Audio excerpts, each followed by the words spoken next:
CRO-AM Connections, connecting with Croatian Americans through conversation and events to share our culture.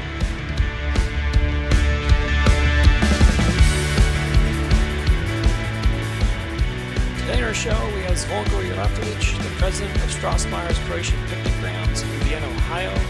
And after his interview, we were able to spend time with Marina Juratovic Saunders and John Zrile to get their perspective on the significance of this organization and their memories.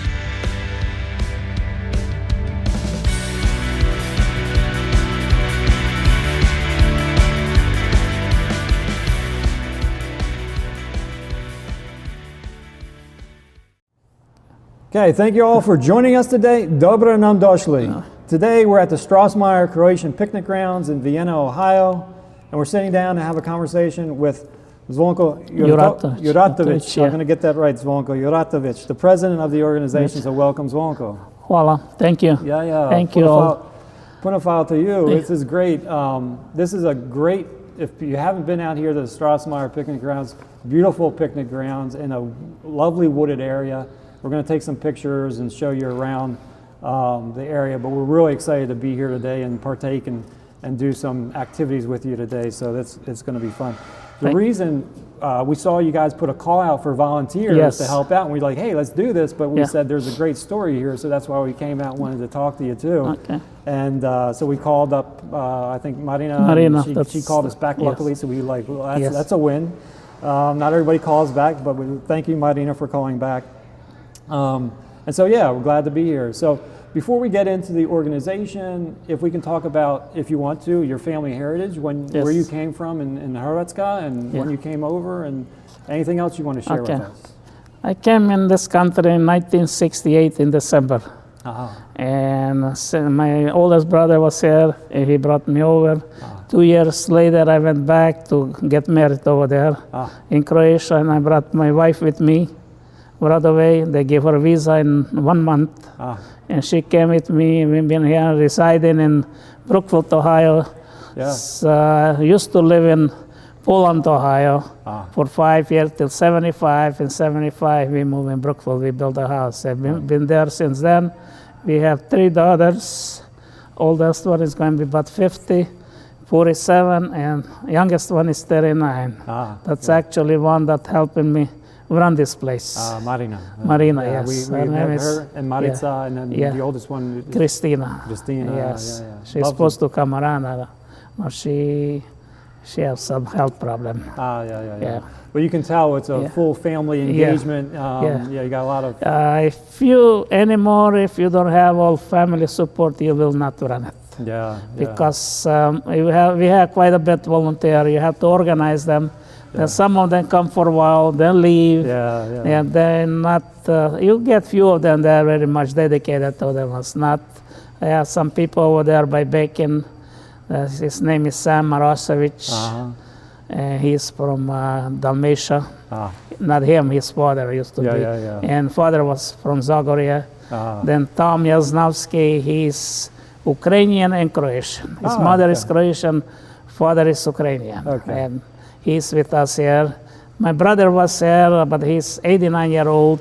He might come today anymore. He's slowing down, and I can't depend on him much. As you get older, you get tired. too, that's what it is. You go back to Hrvatska a lot? Or you try to go back? Yes, I'm trying to go back. I'm trying to go this year, and I was there last time in 2019.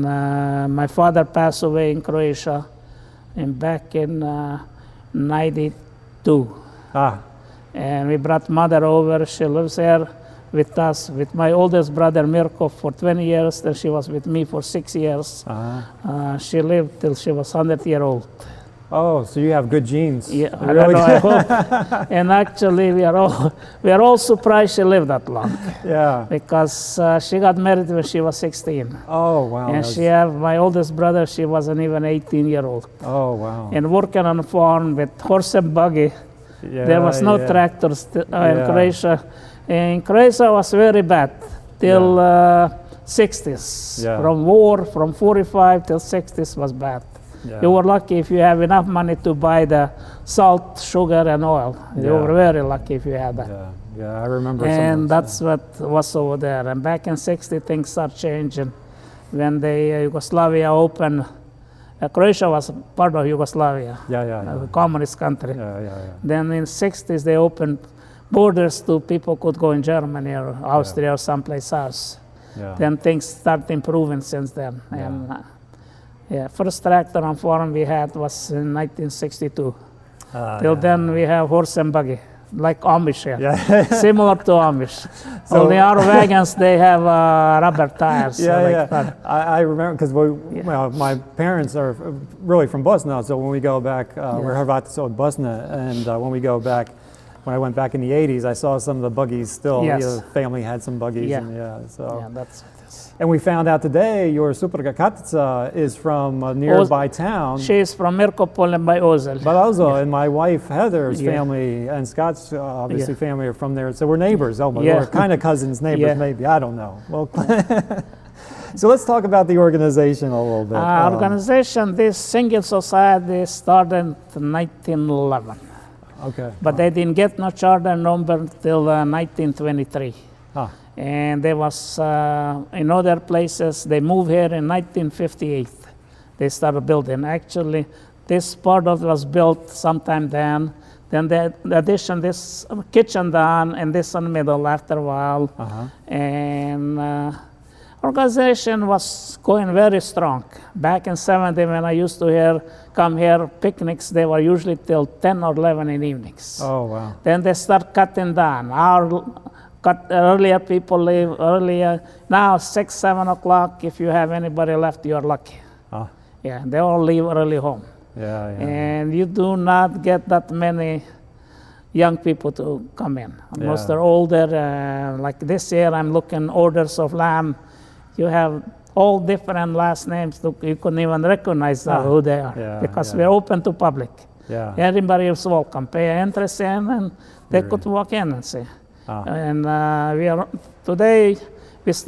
I start baking for the club, like volunteers, back in 2011. Till then, they had privately. They were making money, and when I took over, that was going that way. But in 2011, I said we cannot operate anymore because we're going under, or we have to volunteer everything. Because sometimes you might, like today, if it's good day, everybody come out, we might get 2,000 from baking. Like last year, back in 2024, we had around 800 people here. Year before, around 23, we had around 600 people. Today, with this weather, we will see what is happening. Oh, we're going to have a lot of people here today. That's what is going to be today. And, well, you've been president for what, 25 years? 25 years. In 2000, I took over. That's a long time. And back in COVID, we had 2-3 years slowdown. We even have drive-through just to bake, to make some money. Because to pay taxes and insurance, you have to carry insurance. Because too many people is happy to sue you. That's what that goes. And you have to carry them. If you don't, you don't. And then paying utilities and everything else, everything add up. Improvements. Back in 24, we put roof. We had flat roofs on these buildings. We put them over changing rooms. There is men's changing rooms and girls. So that's what those rooms are in the back. Those rooms are there back. That's what we had them for. And this year we put the roof over kitchen, improve the electric, and upgrade the kitchen with triple sinks and all plumbing and everything else. We probably put in $30,000. I was seeing the pictures that I think Marina posted, and they're beautiful, nice kitchen and a great roof. So it's tough. You need money, right, to keep it going. Looking forward maybe to improve some parking lot more, put gravel on, and bathrooms. That's what everything is not up to date. And try to bring them to date. It takes time, and it's right. More volunteers, more people coming together, and hopefully there's a younger crowd that comes in to help out. So we usually hold one festival. If we have to, we might hold another one. But next month, June 22nd, is going to be all lodges from Mahoning and Shenango Valley. They're having picnic here. Oh, the combined lodge. Yeah, the combined lodges. Yeah. Back in 70s, 80s, you have, there was 5 or 6 lodges around here. It was Camel, Newton Falls, Sharon, Youngstown, and Campbell. They were each one had their own picnic, and that's die out. Then they combine together. They have all together, and that's they usually have good picnics because they have people coming from home office. Yeah, they come around and they bring some people from there, from PA. Yeah. Actually, last year we did get some donation. We get donations from main office. Some lady donated us $3,000. Oh, that's awesome. Then a friend of my daughter, youngest one, Marina, her friend from Hillsboro, her bank last year gave us $2,000 because they support nonprofit organizations. And this year they sent us $2,500. Oh, beautiful. Yeah, that's what it is. Yeah. When you say the home office, the CFU home office? CFU office. Oh, okay. CFU office, they sent us $500 too. Oh, that's awesome. The Sharon Lodge, 126, they send us $500 for improvements. That's great. That's great. Because we are asking for donations, and that's what we got. Yeah. And you also get some like public funding, or not funding, but donations from, I think. Yes, some individuals. Individuals, There's one member here, he probably put $1,500 in kitchen material or so. Yeah. Because volunteer time is money too, right? It's all the great stuff. Kitchen stuff, well, in electric, kitchen I did almost myself and my brother. In electric, I did hire one guy and with me to work on it. Yeah. And you guys rent out, you told me you rent out we do rent to graduation, weddings, and we even have Sweet 16 parties and things like that, yes. Yeah, it's a beautiful place to come do that. Yeah, it's other way, just to rent them to picnics, we will not survive. Yeah. If it's not this privately to rent them. Yeah. And so today you got what? 50, you said 50. How many lambs? 15 lambs and 2 pigs. 2 pigs, and then all the baked goods you got. All the baked goods and so. A lot of baked goods we buy and resell them, like bureks and things like that. They buy them. Yeah. We used to make our own strudels, but that's a lot of work. That's a lot. There is not too many left that would make it. The last few years, there was group dancing group. Happy Hearts in Youngstown, Ohio. They don't have no kids. We let them sell baked goods. But they're not around this year, and that's what we have to buy them and sell them. Yeah. And you have a great entertainment lineup today. I have a list here. I don't know if you want to go down the list. I don't know. I'll go down the list. So I think performers start at 12 today, 12 to 2, I believe, and you have Veselaci, od Feral PA. I told you my Croatian's terrible. Od Srca, Youngstown. Yes. Zelena Polja of East Lake. Cleveland, East Lake. East Lake, I put East Lake because it was on their thing, so I didn't want to offend anybody. And Zumberchani. They're from Cleveland. Cleveland, and then Novanada, the farthest probably. Detroit, the Detroit, Warren, Michigan area. They're traveling. Then after that, bands, and I told you this group. Noćna sova. Noćna sova from Youngstown. Youngstown, And then Zadnja stanica. Zadnja stanica from Stilton. Yeah, and so my connection is to Stilton, and actually the twins, the Kirpan boys, my parents were kumovi to all those people, so great connections here. We're making connections all the time. It's a great lineup. I think you're going to have a great day. The weather's, the sun's going to come out. It came out for a little bit. Let's hope for good weather and things like that. People had to dress according to the weather, I guess. Yeah, I mean it's a picnic. You figure it out and you go. So, what's your hope for the future? Vision for the future? I'm hoping to keep this because I've been here already 100 years. I'm hoping to future generation have something to see where their parents and grandparents, where they come from and what they celebrate. Yeah, that's all. Yeah. That's why I see. Yeah, it's yesterday was the Croatian National Day, right? Yeah, Independence Day. Yeah. And so it's kind of fitting that you're having that's fit with us. Right, the festival here, and hopefully you see the crowds come, not just this year, but many years to come. Yeah. So I hope it's somebody younger take over. well, you got some strong, smart girls. Well, she's there. very strong to run them, but without me and wife, she live in Streetsboro, close to Cleveland. She is there, and she does come. It's only about hour drive. That's nothing. Yeah. See, that's the only thing. And since she took all this advertisement and everything else, it's going much better than it used to be before. Yeah. Yeah, and switching lamp to the orders, not to get too many or not enough. People get mad and everything else. They say, if you order, you go have it. We guarantee you that. Yeah. Okay. So we're gonna say, hey, if you haven't been to Strossmayer, the picnic grounds in Vienna, Ohio, if you're in the PA, Maryland, West Virginia, Ohio areas, Michigan, wherever you're bored, and come out, check it out. Every year they're trying to do something bigger and better. And so Zvonko, punafala for taking time. I know you're busy with the lambs back there. Thank you for coming and to interview us. And I hope a lot of people come out, and we welcome everybody. Yeah. And thank you, everybody that support us. Yeah, punafala, Zvonko. Okay, well, So to wrap up another episode, I want to just say thank you, punafala, to all of our CRO-AM followers for tuning in. To Filthy 46 Production, as always, for the editing and production expertise.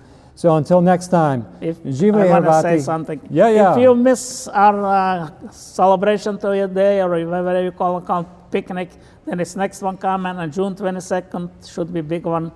Please come join us. June 22nd, and we're going to help advertise for you there. So, punafala, Zrile, Hrvati, I Bog. Bogo. So this is great. We had a chance to grab Marina, Zvonko's youngest. She was back in the kitchen, heavily involved in orchestrating all the baked goods and everything going on down there. But also we got to see you on Youngstown. With the WFMJ. Yeah, the midday. Is it the midday show or something like that? And so I've seen a lot of postings from Strossmayer's recently, and I think your dad told us that you've been taking over kind of the marketing. So let's talk about your experience with Strossmayer and how you view the organization and all the things that you do for the organization. Okay. Let's go from there. Yeah, so I grew up here. My earliest memories are honestly probably from here. My family did a whole lot of fundraising during the war in Croatia, and I was born in '86, so I was very young then, and those are like my formative memories. But we would be here, and this whole place would be packed. Like you couldn't walk through the aisles, how busy it was. But it was just always a great day. I mean, we were fundraising for a war, which was not good, obviously, but it was the whole community coming together, and it was music and food and community. It was just great. So I just loved it. And then I was in Happy Hearts Junior Tamburitzins out of Youngstown. So did you play and dance? Or I did. Okay. Yeah, I did. Okay. So then we performed here like every other weekend during the summer, and I have a second family there too, so it's just, this is home. This is home and family and community, and I love it. So it started kind of dying down. People were getting less involved. A lot of our older members passed away. And I had moved back to the area like 4 years after college and started getting more involved and try to build it back up so that it doesn't die out. But we kind of rebranded like 3 years ago. And instead of doing like multiple smaller picnics, we decided to call it a festival at the beginning of the year, kind of trying to I feel like people are familiar, they hear the Italian Fest or whatever. So I think that makes the general public feel a little more welcome.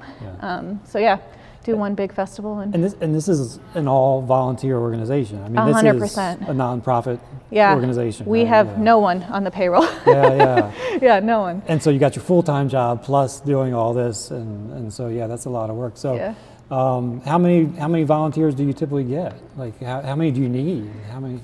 This is probably the most volunteers we've ever had for an event that I remember, and we have 40, 45. Wow. Good. Yeah, when I was counting yesterday. So people coming through. When we do cleanups and stuff, a good group is like 10 to 12. There's like a core group that comes out. But today I got a ton of people volunteering for me. I'm really excited. From the other Croatian groups in the area, everyone's really coming together. Cool. Yeah, it's not just today. It's because I saw the pictures of your father talked about the sink in the kitchen equipment, the roof. Yeah. There's other stuff you have to volunteer for as well. So it's not just a one day, hopefully, right?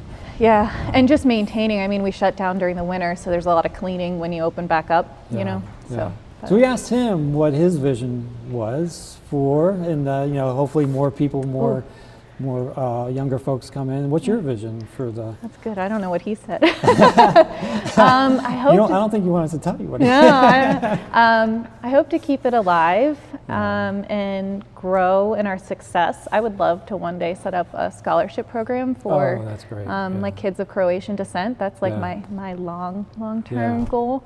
And I'd like to make it more self-sufficient, where it's not just relying on a few people as much. So kind of build our membership base. So I guess that's my organizational goal, but just to keep spreading Croatian culture and like community in the area. And I think that's part of what makes Youngstown really unique and great. Like, we're a small town. There's not a ton here, but we are so like ethnically and culturally diverse.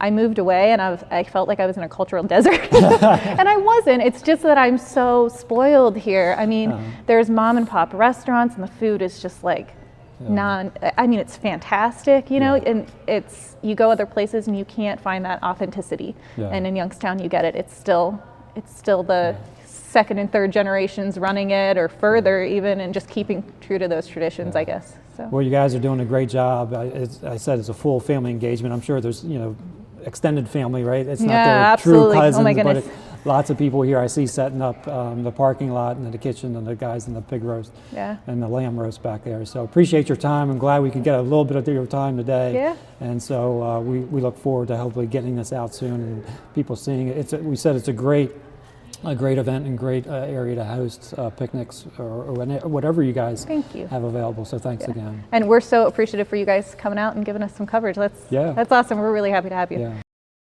Okay, we had another opportunity to grab John Zrile. Hopefully I said that right. Yeah, you're and close. You said I said Vienna, but you called it Vienna. Is that?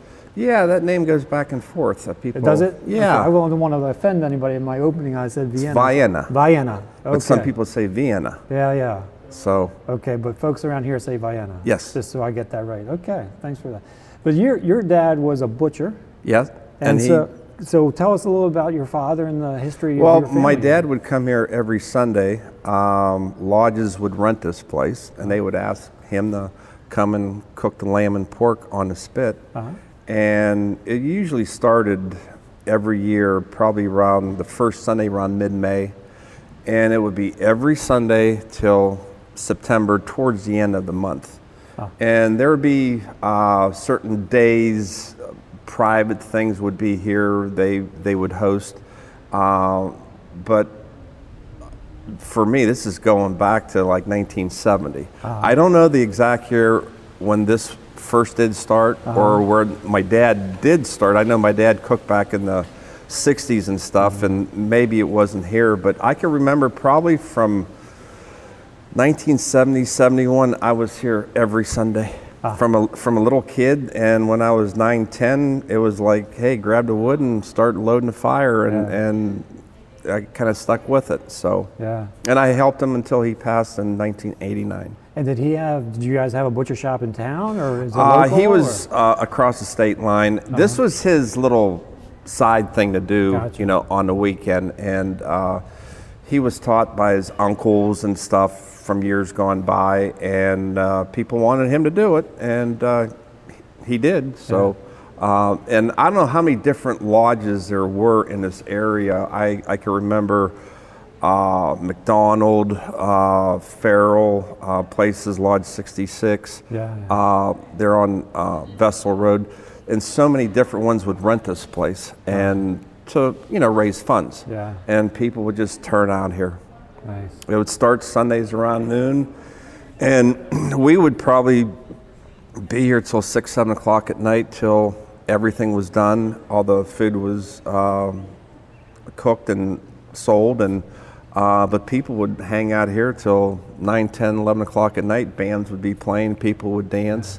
and it was the place to go back then. Yeah. You said, we were chatting prior too, and you said cars and buses were lined out. How far? Yeah, I can remember we'd leave here at 6:30, 7 o'clock at night, and it was hard to get out. There's cars parked everywhere, and we get to the end of the main road to get onto 193, and there were cars parked on 193 on both sides, and I'm like, this is amazing. And that's a hike. If you haven't been here, that's a hike down. Yeah, and there were certain lodges would really reach out to other lodges from people. There would be a bus come from, from wherever, and there would be 40, 50 people coming in each time. There'd be bus, would drop folks off here. And, they would leave at 5 or 6 o'clock, but to say when the Sunday night would end, I don't know. I know one time I was here till about 9:30 at night, and it was still going strong. So. Yeah, that's pretty cool. Yeah. So, did you do any cola or tambura or dance? I didn't do any of that. I didn't have time for that because my brothers and we had to help my dad out. But we knew a lot of people our age from our lodge. They'd come dance and they'd play in their bands and stuff like that. So I never had a chance to do that. If I turned the clock back, I wouldn't mind to learn, but you're not going to see me out on a dance floor. Well, I could dance. I couldn't do tambura. I couldn't learn the instrument. But, no. The guitar, I mean, if you play one, there's I don't know how many different ones there are, but it sounds good, but I just don't have the touch. Yeah. So your brother was back there too, right? Yes, my brother Marco. So do you guys still have the butcher shop? Is that? We do. We don't have a store or nothing like that. We sell to stores and stuff like that. So we quit doing this after my dad died, and there were other people that came and they started to do it, and it was just probably around the mid-90s, I believe, is when things started to taper off. And the main reason for me was back in the day, Sundays, bars and stuff were closed. There was no place to go out to eat, so everyone would come here. And probably around 95, 96, that's when things started to change. You could go to your pub in town and have a drink and get a meal. So things started to slide a little bit. So Zvonko and his daughters, they worked hard here, tried to bring everything back. So I think they're going to have maybe a couple more events here. But it's nothing like it was back in the day. So hopefully, little by little, hopefully, they're doing. Marina's doing a great job with the advertising on social media. We see that a lot. Hopefully, this helps a little bit, and every little bit helps maybe bring back a little bit. But we need youth, right? We need the youth to come back. And that's the tough part, I think. Grandpa and grandpa, they used to bring the whole family down, and they're gone, and it seems like maybe people my age don't keep up with how things used to be. And like my kids moved out, they're out of town and stuff, so no one stayed in the area. So there's a lot of things at play, So my son was going to try to make it out here, but couldn't make it. So it's the old guilt, right? Our parents used to guilt us. They used to guilt us. Well, me, it's like, if you want to make a couple bucks, Sunday morning, I'm 18, 19 years old, I'm out with my friends, and it's 10 o'clock at night on Saturday. No, I got to go, I got to get up at 5, and I got to go help Dad cook. So that's what made it kind of tough. Well, John, I appreciate your time. I know you guys are busy back there. I'm glad we could spend a few minutes with you talking about your historical references here and a little bit about your dad and the butchery. So appreciate your time, John. Okay. The only thing, they never had a way of keeping track of how many people were here at one time. And if I could turn the clock back, I would really like to know what that number was, because when I say it was packed, it was packed. All right. Appreciate your time, John. All right, guy. Thank you.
If you have appreciated this interview or past interviews, or if you know of someone that we should interview, please feel free to reach out to us via email at CRO-AMconnections@gmail.com.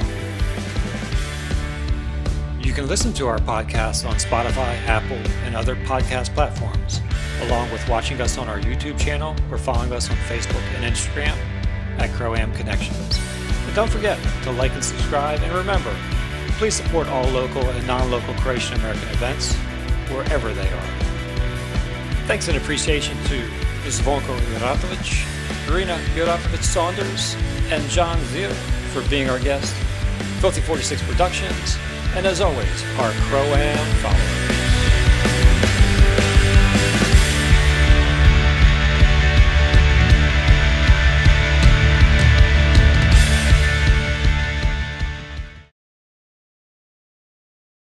Follow.